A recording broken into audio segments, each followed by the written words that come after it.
the entire development discourse is about to get disrupted because of the scale of this crisis. So we need to rethink everything.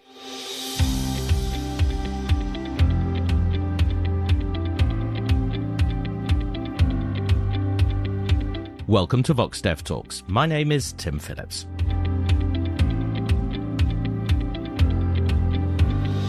There's only so much adapting you can do with so few resources. And that's a warning from Asif Saleh, the Executive Director of BRAC, about the impact of the climate crisis in Bangladesh. Bangladesh is where BRAC was founded more than 50 years ago, but today it partners with more than 100 million people across the global south, helping them to escape poverty and realise their potential. Asif joins me now from Dhaka. Welcome to VoxDevTalks, Asif. Delighted to have you here. Thank you so much, Tim. Great to be here. BRAC is active in all sorts of projects, and coping with the climate emergency is only one of them. But does it have the potential to undermine your good work in so many other areas? Oh, hugely. We, as in people who work in development and other spaces, tend to look at things very sectoral. It's I'm doing health, I'm doing poverty, I'm doing water and sanitation or education or climate. But when you go down at that household level of impacted population, all the issues are connected. Mm-hmm. So BRAC always looked at issues very holistically or from the very problem-specific way, that solutions have to be problem-centric, and that may require multiple things to come together. And for example, poverty is extremely multidimensional. There is no one magic bullet. So it's not just income poverty. It's about social classes. It's about structures. It's about lack of education. So you need to attack it from multiple fronts. And when you ask that, do we see a regression? Absolutely. I mean, we see that the areas where we had done good work on poverty alleviation, those areas we see regression. On the other hand, we also see that where the impact of climate change is the highest, there is also much more poverty in those areas as well. So there is a correlationality in that aspect. So in many ways, it's not just true for Bangladesh, but for many other parts, particularly the developing countries, which are the worst sufferers. This is a major problem. So we need to kind of take a step back and not look at it just as a climate change problem, but it's how do we tackle it in a way which is very comprehensive and multidimensional that essentially makes the more vulnerable community more shockproof. And so it's a bit of development work, it's a bit of humanitarian work, and it's a bit of climate science coming together and supporting all of this to reduce risk as a whole. Now, you know a great deal about these vulnerable communities. The quote that I began with, I took that from one of two videos that you've made now when you visited the front line of climate change in Bangladesh. You did it in 2022 and again in 2023. Who did you meet when you were there? What did you see? I go to the field all the time, but I took the cameras these 2 times because this story of people at the coastal areas and people at the front line of climate change, how they are suffering and how they are coping, they're not really told in the global discourses as the way it should be told. People think sometimes that climate change is something that is happening, but the worst of it is going to happen 20 years, 30 years down the road. But it's not linear like that. When seawater is rising, it may not be taking over your land, but the salinity in the lands across in the coastal areas, that's already increasing because the salt water is creeping in. And when you have areas where this predominantly the livelihood is based on farms and agriculture, so there's immediately lands are lost in terms of cultivation. So that impacts livelihood. That impacts scarcity of water. There is true understanding of how this is already impact and at what scale. So I wanted to tell that story in person from their eyes. That was one part of it. But the second part of it was how people are coping. They're not waiting for assistance to come, but at the same time, they're trying to cope by their indigenous solutions, their own ways, but they can only go so much because this is a continuous battle against shocks and crises and disasters.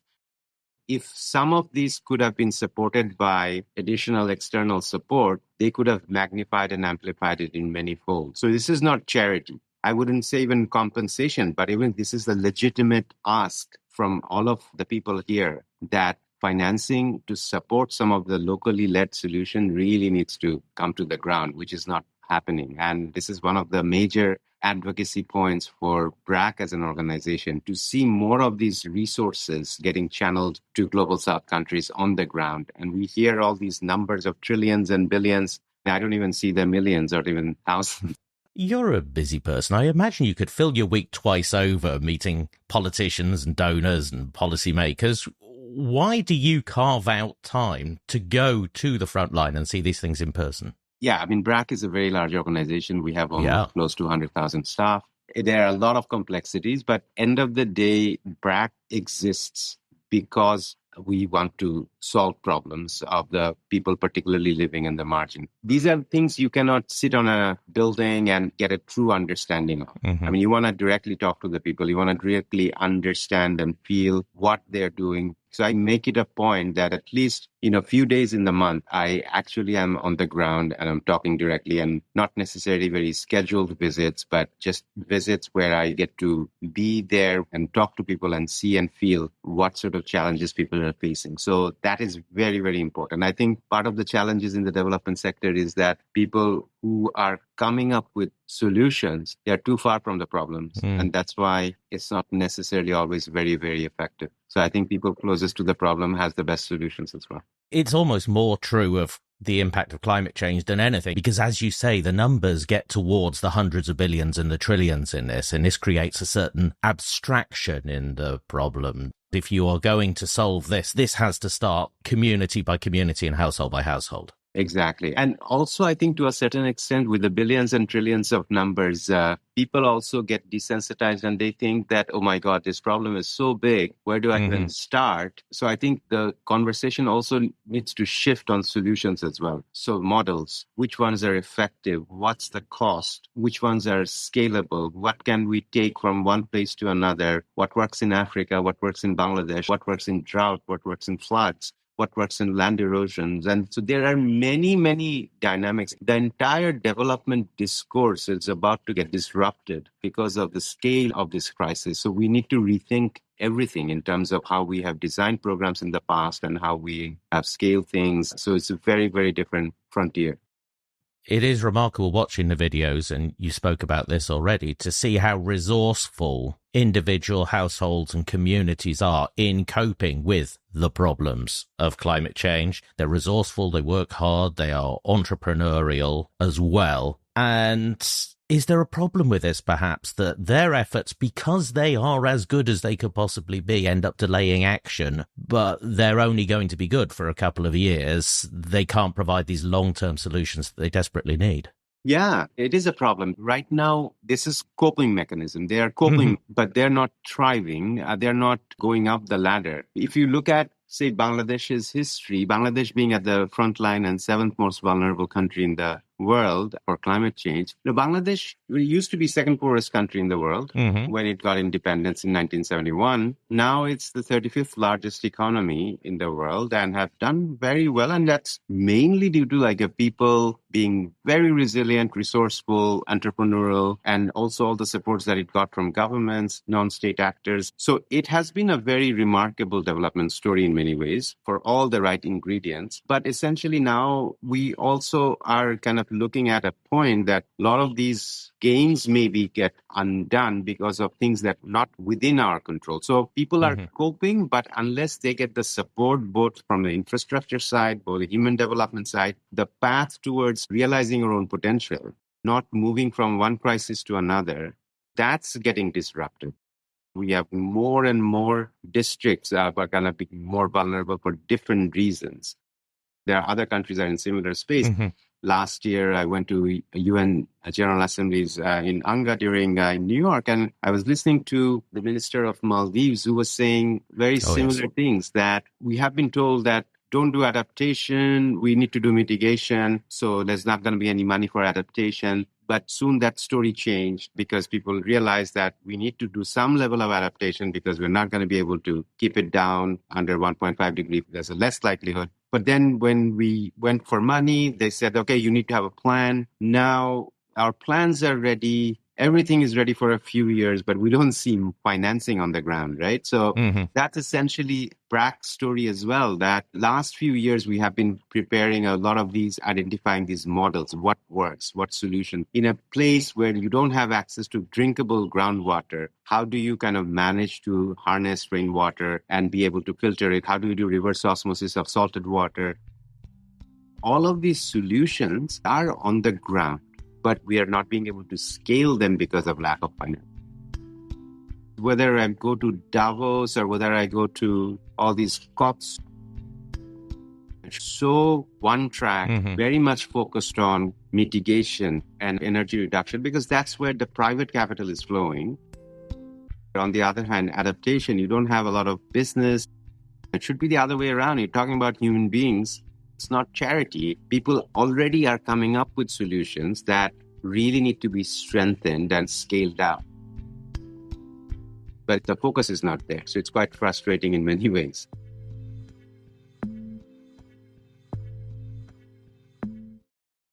So let's talk a little bit more about what BRAC is doing and how its climate adaptation solutions are planned and delivered. What is your focus? Last few years, we tried to look at adaptation in slightly also some fragmented way. Like, for example, in coastal towns in the south of Bangladesh, we saw that the water crisis was the predominant crisis. So we tried to identify few alternative water solutions. We looked at livelihood changes that are happening amongst the people. I was giving you the example of people losing their land because of not only for land erosion, but also salinity. We were looking at alternative agriculture methods. So how do you give agri-farmers salinity-tolerant seeds for rice or for other type of crops so that they can grow it and they can still have access to livelihood? So there are different types of livelihood solutions. We introduced crop insurance as well in case of disasters. How do you kind of protect people's investment, particularly agri-farmers? Disaster resilient housing, but make it affordable and resilient. We're working with MIT on how do you use very sophisticated satellite imagery to do some long-term forecasting in terms of how the climate will change in one particular vulnerable district of Bangladesh, and trying to then prepare the community accordingly. So all of these we have done in isolation in different areas to try and tweak and test out the model, because that's how BRAC operates. So before we try to scale up, we go with this hypothesis and then we do learn on the ground as we are doing while learning at the same time. Learning by doing, basically.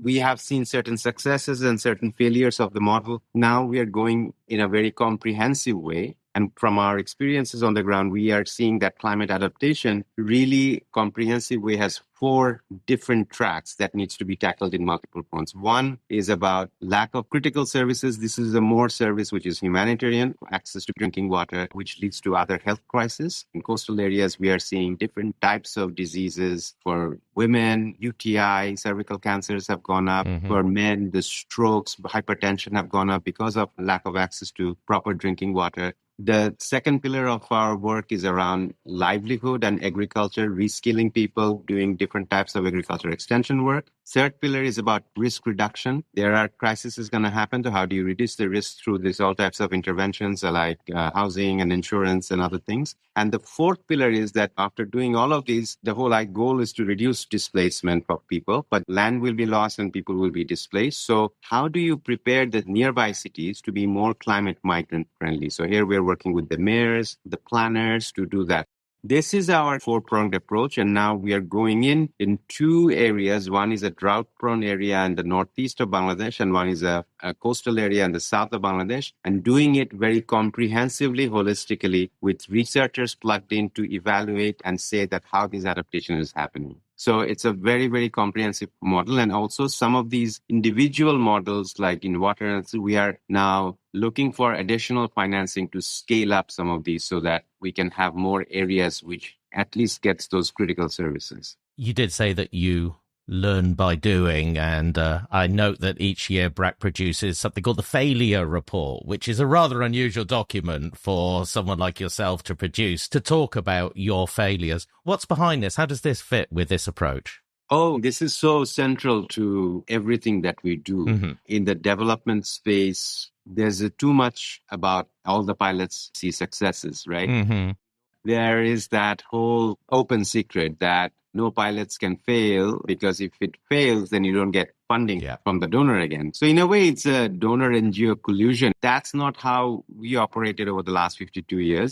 Our first grant we got, I think, from Oxfam, after spending most of the money, when we had about a few $1,000s left, we went back to the donor and went to return the check. The donor was very surprised that why are you returning the check? Because, you can do something with it. And that's the DNA of the organization, essentially, that you are not necessarily know everything when you write the proposal. Once you start things on the ground, you realize that a lot of things don't go according to plan.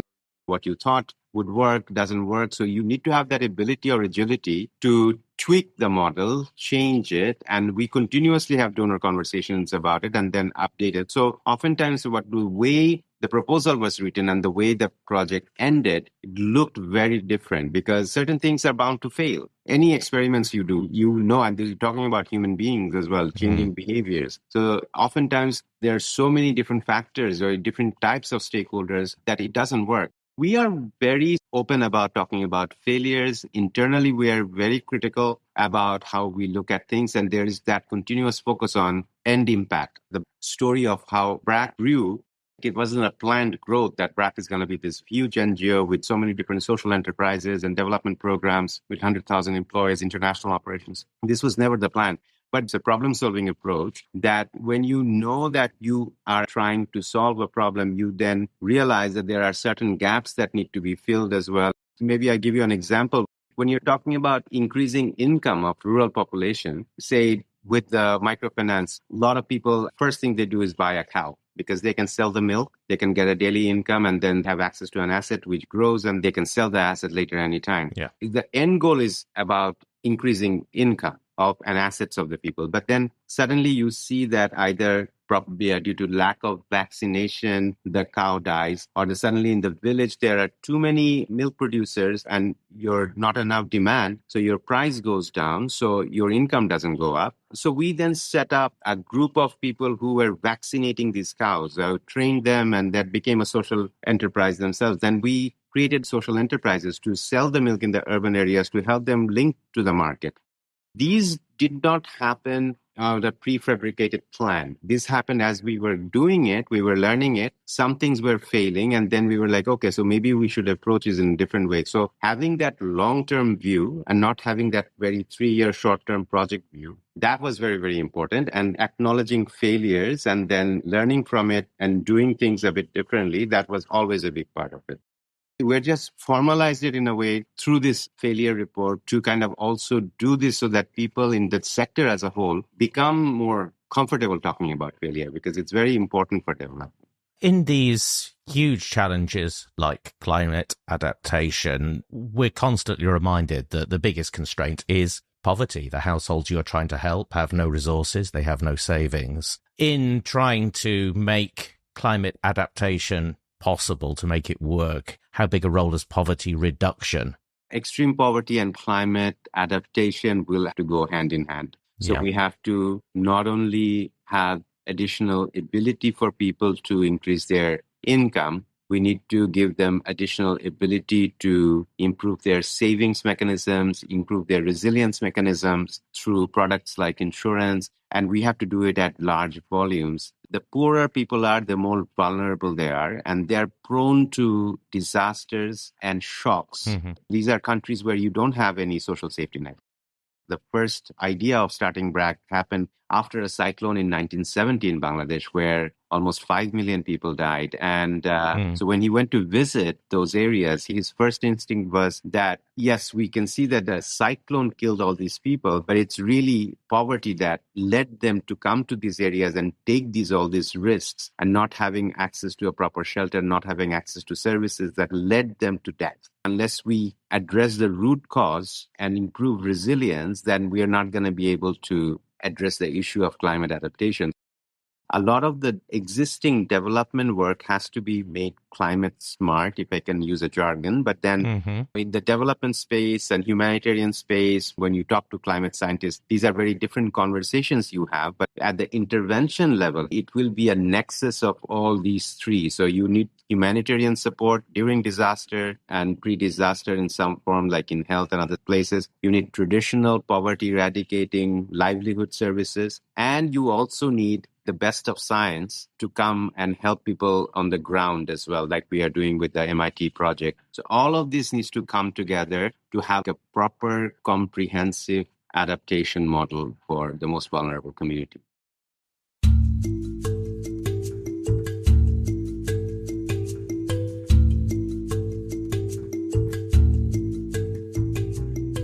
So as you said, you are driven by the evidence, even if you are improving on that evidence as you experiment with these programs. When you're trying to put programs into practice, is it the case that we know enough already? There are just problems with operationalizing what we know from research sometimes, or are there gaps in our knowledge still? There are gaps in our knowledge. I actually started thinking about it during COVID because the knowledge space is very much also dominated by global north.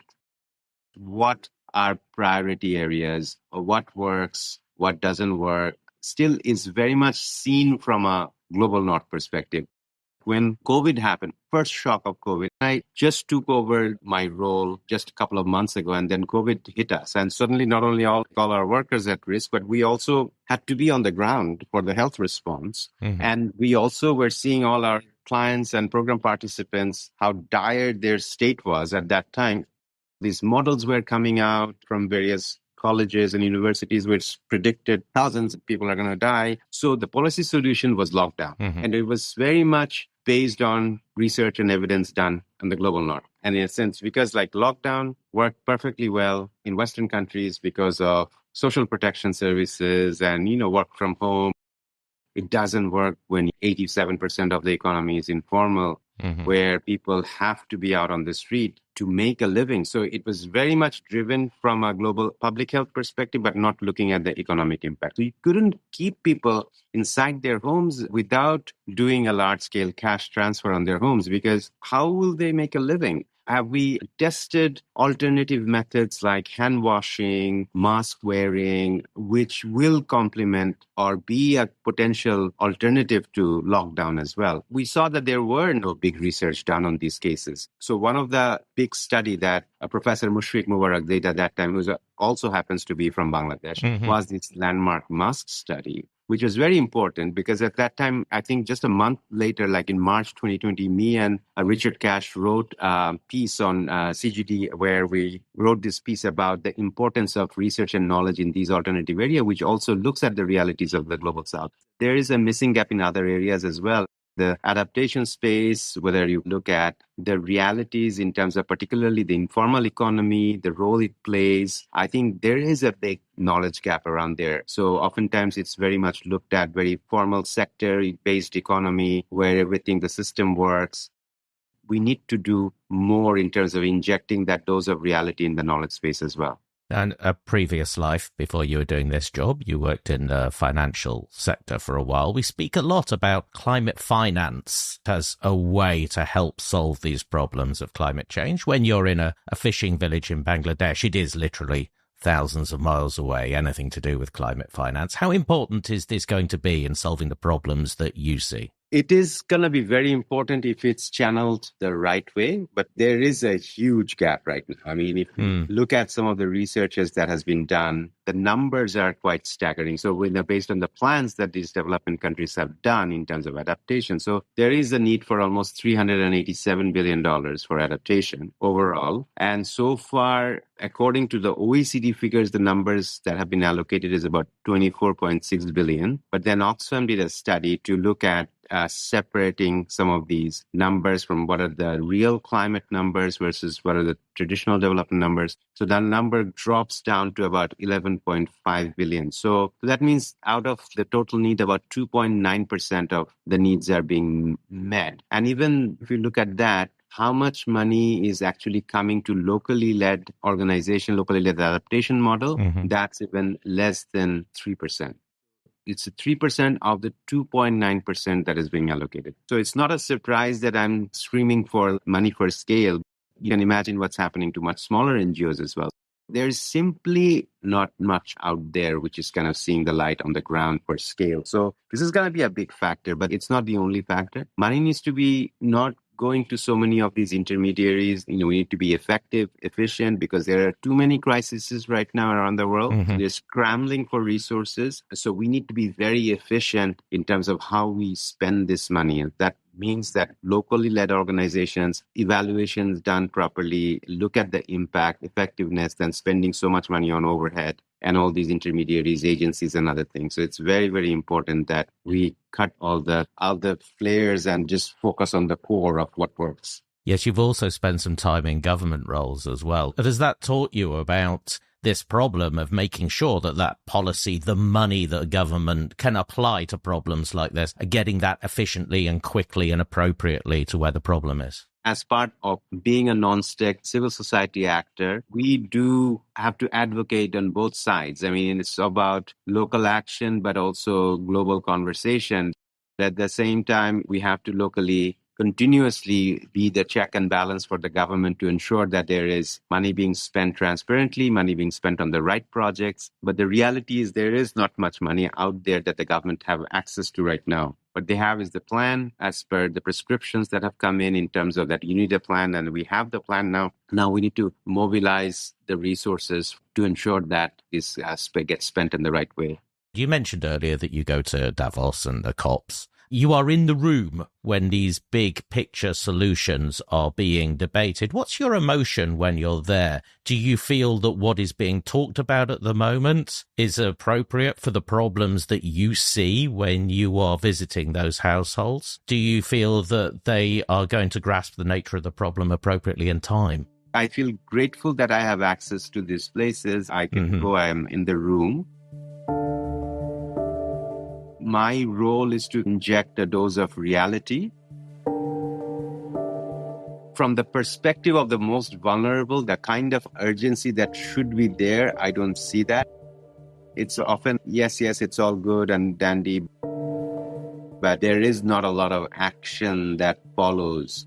Part of it is about financing, but part of it is how to get things done. What are those models? That's not the conversation that is happening. Private capital is flowing in areas where money to be made, and that means renewable energy, which is very important. But at the same time, from the most vulnerable countries, the climate financing, the models that needs to be supported for scale, that's missing. And that's enormously frustrating because we are not just depending on the big governments anymore. There are a lot of foundations who are coming up to support climate work, but I don't see any philanthropic foundations stepping up and supporting the adaptation work. Mitigation is important, don't get me wrong, but adaptation is about really helping these most vulnerable people. They need the support very urgently. We need to inject that urgency and realism in these global climate conversations.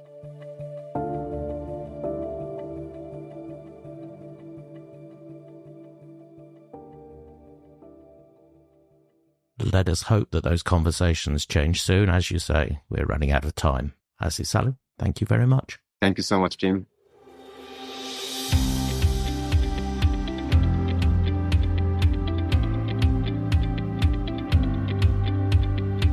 If you want to have a look at those videos, they are on YouTube. Search for How Are People Adapting to Survive at the Climate Frontlines.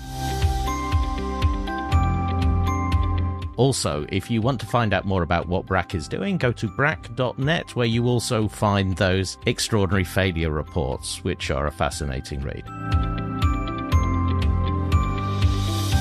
This has been a VoxDev Talk. The best way to make sure you don't miss an episode is to subscribe. Wherever you get your podcasts, you will find us there. And our past episodes, as always, are at voxdev.org.